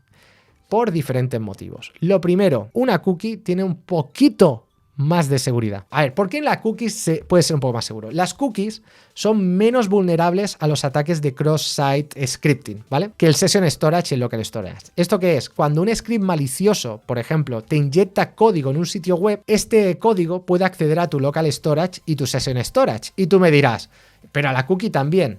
No, porque las cookies tienen una capa de seguridad adicional que se llama HTTP only, que lo que te permite, esta banderita de las cookies, lo que te permite es que no puedan ser accedidas a través de JavaScript y que solo se puedan acceder en la petición en el servidor. Entonces, ¿esto significa que estás 100% seguro? No, pero es una capa más de seguridad. Ya no te pueden atacar, no eres vulnerable a los ataques de cross-site scripting. No es perfecto, pero tal. Luego también las cookies tienen un tiempo de expiración, cosa que en el local storage y en session storage no tienen como tal, de forma oficial, un tiempo de expiración. Lo puedes simular, puedes tener herramientas tal, el session storage se elimina cuando cierras el navegador del todo, que es una cosa que no ocurre nunca, ¿vale? El cerrarlo del todo, porque al final, aunque tú cierres la pestaña, la sesión como que sigue funcionando. Entonces, esto de tener una expiración de forma nativa también puede ayudar. También las cookies puedes configurar que se envíen solo a través de HTTPS, que esto es otra cosa que es interesante, lo cual, pues quieras o no, proporciona encriptación y autentificación de los datos transmitidos. Y esto también reduce el riesgo de que puedas tener ataques de el hombre en el medio, o man in the middle, ¿no? Donde un atacante intercepta y modifica los datos que se han transmitido. Como viaja en la cookie, pues este problema no lo deberías tener porque debería estar codificado. También, de nuevo, no significa que esté 100% seguro, pero ayuda. Y luego también el session storage y el local storage pueden hacer el ataque este de cuando un atacante envía una solicitud desde el navegador del usuario sin conocimiento del usuario. ¿vale? Esto se hace mucho en CSS, por ejemplo. En CSS hay un ataque que se llama Cross-Site Request, no me acuerdo qué, ¿no? En el que tú te haces, sin que te des cuenta, pueden hacer una petición a un servidor en tu nombre. ¿Qué pasa? Que como el Session Storage y el Local Storage son accesibles desde JavaScript, pues lo puedes leer, lo envías, se envían fácilmente esto y ya está. Ahora, como no se puede enviar, la cookie no se puede leer en el JavaScript, pues es mucho más complicado. No imposible, pero más complicado. Y además, puedes hacer que las cookies solo se envíen a dominios que sean el tuyo propio. Entonces, y eso lo vamos a hacer ahora. Entonces, lo que va a ocurrir es que tú, hostia, tenía que haber puesto la cámara en primera persona, os estoy dando la chapa con esto en pequeño. Eso, Cross-Site Request Forgery, gracias, que no me acordaba. El tema es que lo que puedes hacer es que las cookies solo funcionen en tu dominio. Y eso es lo que va a hacer también, es otra capa más y ya está. Así que, ¿es perfecto las cookies? No, pero hablando en términos de seguridad, al final la idea es que sí que son más seguras que el local storage. O sea, son así, o sea, son más seguras que la local storage. Y hay un quinto punto de todo esto, que es la facilidad de uso, porque ya no tiene la responsabilidad el cliente de la gestión de guardar el token. Lo haces desde el servidor y ya lo tiene pegado. Y esto te va a facilitar la interoperabilidad entre diferentes servicios, en diferentes partes de la aplicación, sin necesidad de preocuparte del código y solo ponerlo en el servidor. O sea, que esas serían un poco algunas ideas. Entonces, para guardar y tratarlo en las cookies, vamos a añadir otra dependencia que es Cookie Parser. Cookie Parser es otro middleware más que tenemos en Express, que vamos a importar aquí. Cookie Parser, que nos va a facilitar la posibilidad de modificar las cookies. Entonces, utilizamos aquí el Cookie Parser, ¿vale? Lo ponemos aquí.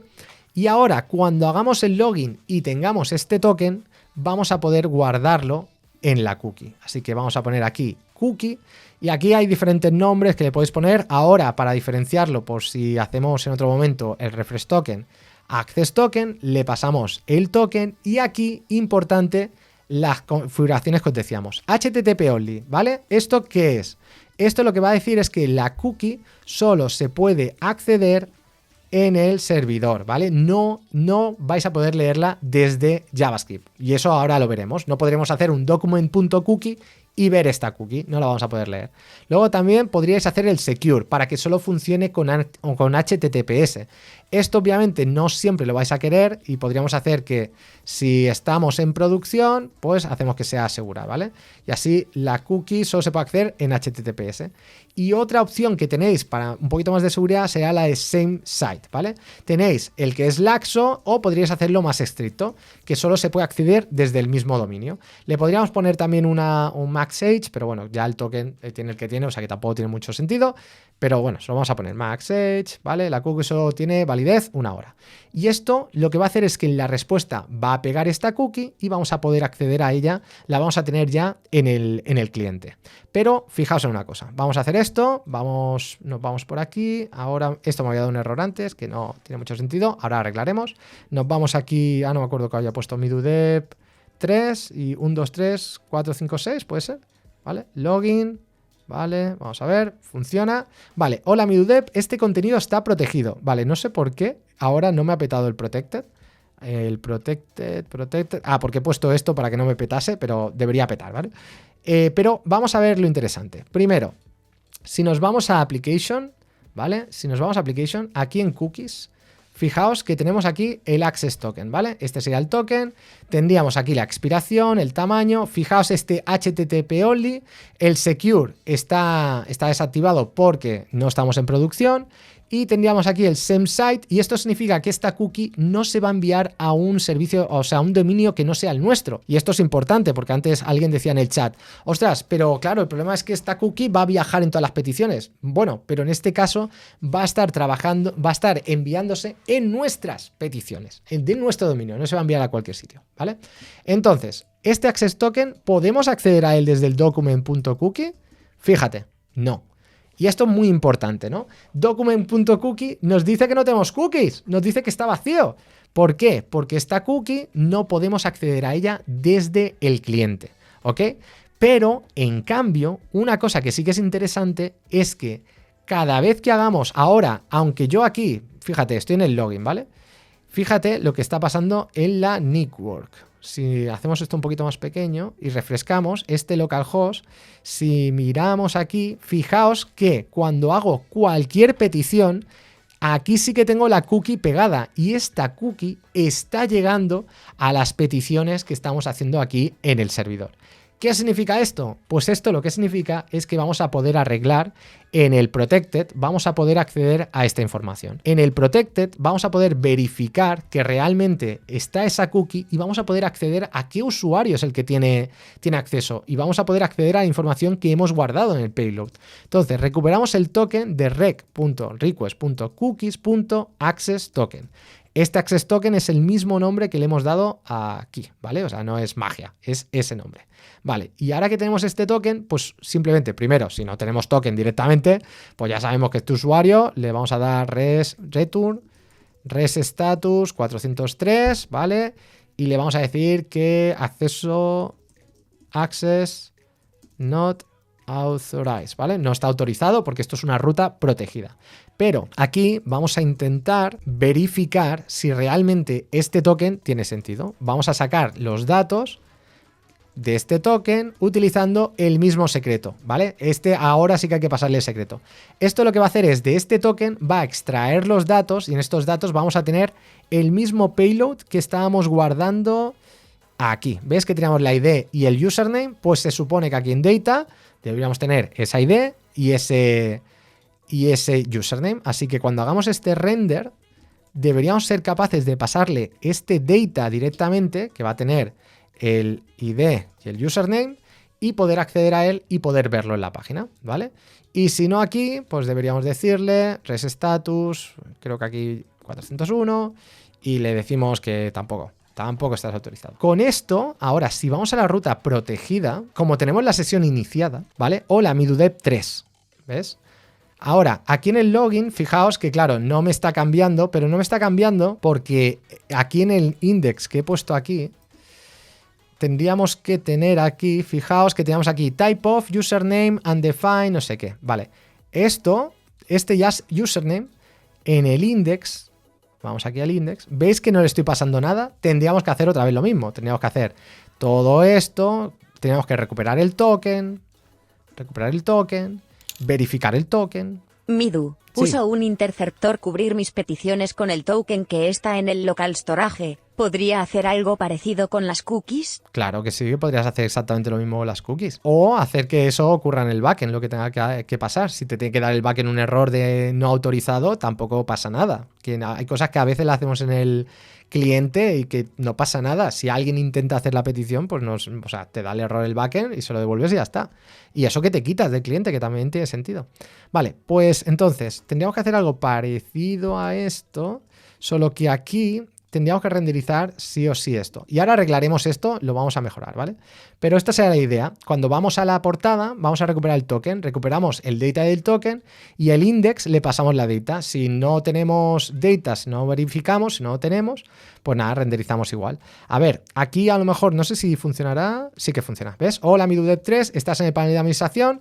Tenemos que poner el cerrar sesión, todavía no lo tenemos, ahora lo haremos, no os preocupéis. Pero en el application, fíjate que si yo guardo el access token y refresco, ¿vale? Pues me da un error porque aquí no deberíamos hacerlo así, sino que deberíamos hacer que si no tenemos token, vamos a devolver directamente esto, ¿vale? Porque aquí seguramente no le gusta alguna cosa, ¿vale? Pero mejor así, ¿vale? Vamos a hacer midudep 3, 1, 2, 3, 4, 5, 6, ¿vale? Sesión iniciada, me ha puesto el access token en la ruta protegida, perfecto. Si vuelvo aquí a la home, fijaos, tengo el cerrar sesión porque tengo la sesión, o sea, ya está detectando que tiene la sesión, tiene el access token, por lo tanto, me ha renderizado en el servidor la información correcta. De hecho lo podéis ver aquí, solo me está renderizando la parte que debe ver el usuario con la sesión iniciada, no me está renderizando lo de iniciar sesión, registro y tal, solo la parte de cerrar sesión, ¿vale? Y si cerramos sesión, que esto lo arreglaremos ahora, lo voy a hacer manualmente y refresco, me vuelve a salir otra vez el registro. Para arreglar un poco esto, porque fijaos que estamos poniendo aquí el token, otra vez el token, vamos a crear un middleware, igual que tenemos estos dos middlewares. Los middlewares, os recuerdo, son funciones por las que pasa la petición, modificamos, ya puede ser la petición o la respuesta, y dejamos que pase la petición a la siguiente función a la que le pertoca. O sea, que aquí podemos hacer una función para que pase todas las requests que van a pasar. Podríamos hacer que solo sean las funciones get, las post o que sean, pero en este caso creo que tiene sentido que sean todas. Y aquí lo que podemos hacer es utilizar, en lugar de tener que repetir este código constantemente, vamos a mover esto del token, lo vamos a mover aquí y podemos decir, vale, vamos a tener aquí que data sea null por defecto, ¿ok?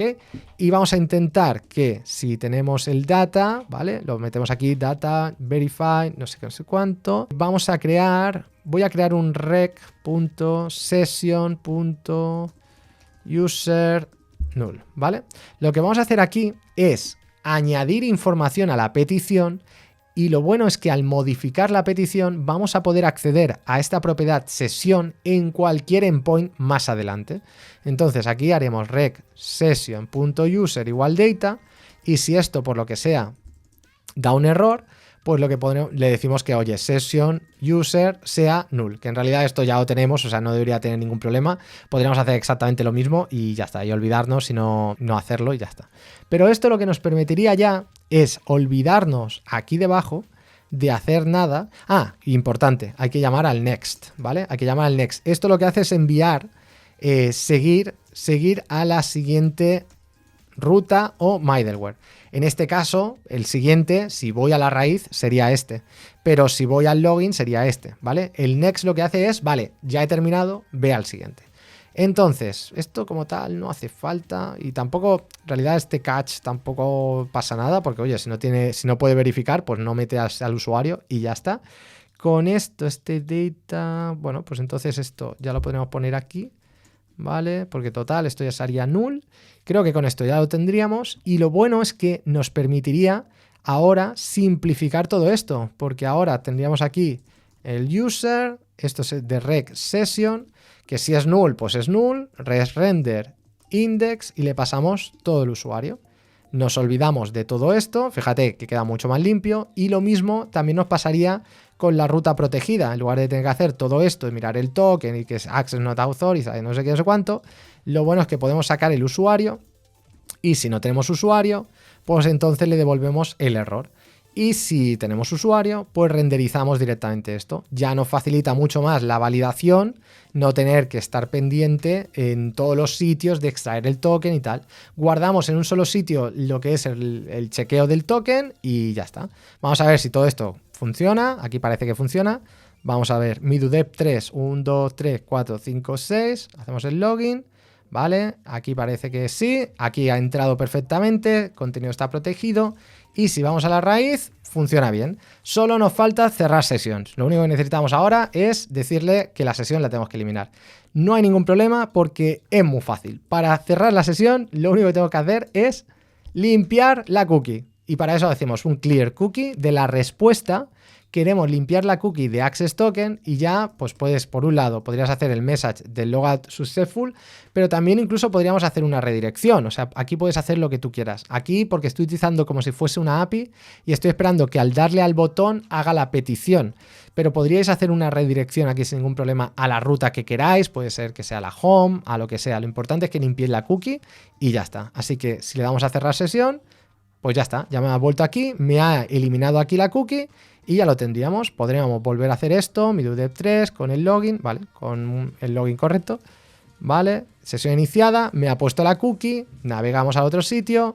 Si vamos a la home, tenemos cerrar sesión, tenemos aquí la cookie, cerramos la sesión, se acabó la cookie y ya está. Así es como tendríamos el access token perfectamente sincronizado y sin ningún tipo de problema. Ahora tenemos un problema todavía. No me va a dar tiempo a hacerlo hoy, ¿vale? Lo haremos para la siguiente clase, pero ¿cómo funcionaría el refrescar la cookie? El problema es que esta cookie, este token, solo tiene una hora. Ahora, ¿qué pasa cuando pasa esa hora? Pues que el token se expira y no funciona. ¿Qué hacemos? ¿Que volvemos a hacer que el usuario inicie sesión? ¿Le tenemos que pedir otra vez que tenga que iniciar sesión? Pues no. Lo que tendríamos que hacer es un refresh token. Y el refresh token, que ahora no me va a dar tiempo a hacerlo porque no me da la vida y tengo que ir a correr, sería que aquí, cuando estamos creando este verify y hacemos el token, el verify, no, aquí no, en el login, cuando hacemos esto, igual que creamos este token, tendríamos que crear un segundo token que fuese refresh token, que va a tener más, puede ser, normalmente son más largos, 7 días, por ejemplo, ¿vale? 7 días o lo que sea.